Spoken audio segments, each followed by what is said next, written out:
Xavier Dominique, commissaire-priseur, l'étude ADER.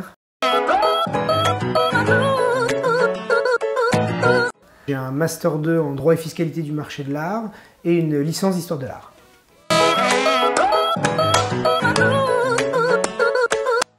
C'est un métier qui allie deux choses, à la fois la passion des objets d'art, des musées, et puis à la fois aussi ce côté un peu spectacle. Quand on est à la tribune, on est presque un acteur, c'est un spectacle, et je pense que c'est un des rares métiers qui allie finalement ces deux paramètres.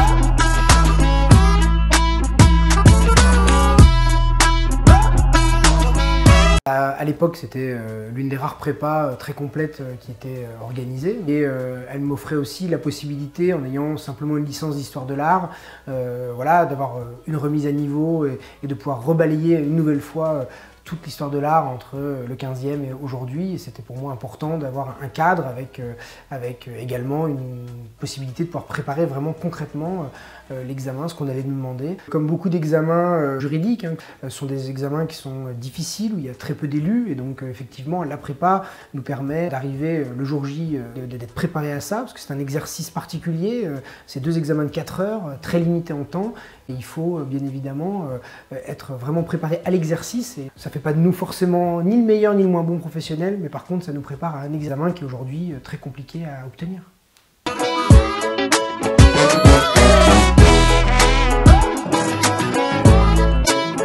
Aujourd'hui, quand on a la chance d'avoir un domaine qui nous passionne, je pense qu'il faut vraiment s'investir dans ce domaine-là. Je conseille souvent aux futurs professionnels du marché de l'art de plutôt s'orienter vers un domaine et pour en maîtriser la substance.